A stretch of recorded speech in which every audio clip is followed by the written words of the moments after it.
Hello watch enthusiasts and welcome to Watch Chronicler. The genre of racing watches designed after the lines and details of racing cars is a popular one, with brands such as Autodromo providing a striking collection. However, one is often constrained to the wildest designs and to quartz movements in the most affordable of realms. The watch which I have here though is a clear exception. Designed in London by Alludens, it's conceived to bridge the gap between dress watches and sports watches, all whilst being themed after the exciting world of motor racing. But is this the perfect hybrid of classic looks, sporty touches, and ideal proportions for a modern wearer? Before I begin, remember to like, share and subscribe, and head over to watchchronicler.com for daily articles on new releases and plenty of other themes in the watch world. For lovers of photography, take a look at our Instagram page where we post carefully curated photos, and where you can also be the first to know about new videos, podcasts and articles. The Alludens Marque Racing is in some ways a puzzling watch. With a diameter of 39.5mm and flat polished sides, I simply assumed that this was a sports watch. Consequently, the small domed crown struck me as peculiar, whilst the racing theme seemed more discreet than it could have been. After wearing it for a few days though, I had a strange realisation. It worked together extremely well. From the low 9.85mm profile to the small crown and gently domed crystal, the watch was undeniably comfortable and, as you'll see when we come to the dial, very handsome. Whilst the case is quite simple in appearance, the width of the lugs gives the watch stability on the wrist, and for a driver's watch, this kept it in place without having to over-tighten the strap, especially when at the wheel. The result is a watch which is more of an everyday dress watch than an out-and-out sports piece, but still gives you almost all the features you would need on a daily basis. A very interesting combination, and something which made me think. The quality of the case is something which stood out to me, as for £260 the finishing is consistently very good. As a theme for this watch, the construction is relatively simple, with a polished bezel, polished case flanks and a polished case bag.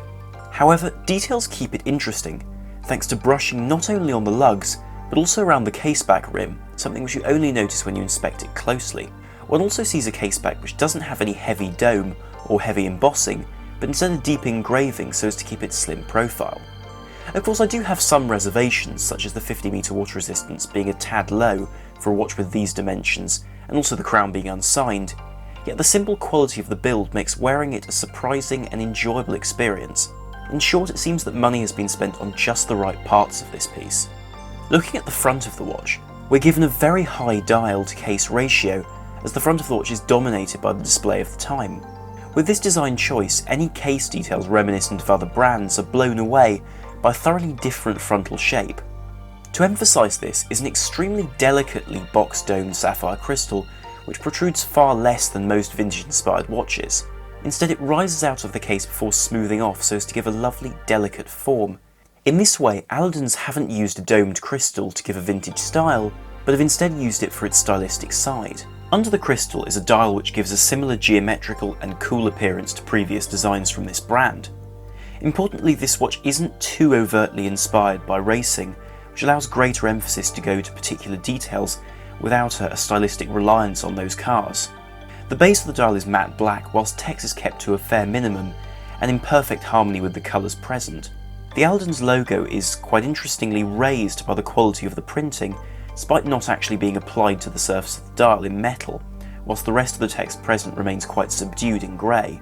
The exception, however, is the movement designation, which has been picked out in the brand's particular tone of red, as this is a mechanical watch made by a brand known for its quartz models.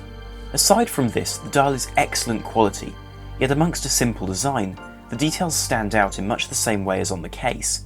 The hands are excellently beveled down their centre, and the applied markers have a similar sharp edge to their fronts. Are these as good as Omega or Rolex? Well, no, but for a £260 watch, you'd be very hard pressed to find any better, even at a slightly higher price. The second hand is a particular favourite for me, as being less than essential for a pseudo dress watch, is wide but grey to blend in with the dial if you don't want to see it. Its flat end also allows it to run smoothly along the very middle of the second track. Curiously, this second track is actually a racing track similar to those used on some Omega Speedmaster models. This is not only fantastically cool, but also makes it much easier to differentiate 1 minute or second from the next at a single glance.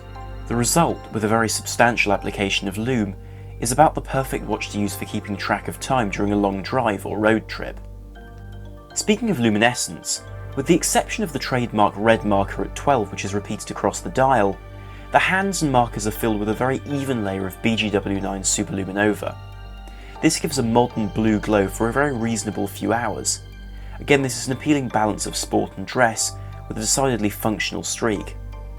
On the other side of a very flat caseback is a very good choice of movement, and frankly a remarkable one for the price of this watch. This watch uses the Miyota 9039, the dateless counterpart of the successful Miyota 9015. Offered as an alternative to the affordable but bulletproof movements of Seiko, the Miyota is a more refined piece. It's slimmer and with a higher beat rate of 4 Hz. This gives a very smooth operation to the second hand, and the movement has buttery manual winding. Where specifications are concerned, it has a 40-hour power reserve and is a more modern design by comparison to an ETA 2824, the most similar movement on the market. This gives it a movement fail rate about a third of that of its Swiss counterpart, something very telling about its quality and also the design which it's based on. As an automatic movement, this Japanese piece is just about perfect for this watch, as it's serviceable on a modest budget, refined and slim enough to make this watch only 9.85mm thick, even with a domed crystal. For many racing enthusiasts, this may be a very different sort of watch when compared to Autodromos, Roux and Heuers. It isn't designed after an automobile gauge or an instrument dial. Instead, it's designed to capture the spirit of these cars. Even more so, it captures the design and the attention which goes into cars, which allows it to complement one whilst wearing it at the wheel or in any other setting.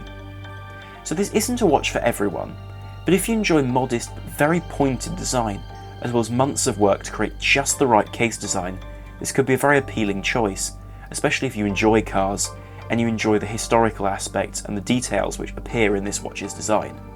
But I'll conclude this video there, but tell me in the comments down below what you think of this watch, and also what your favourite design for a racing watch is. So thank you very much for watching. This is Armand from WatchChronicler.com. Out.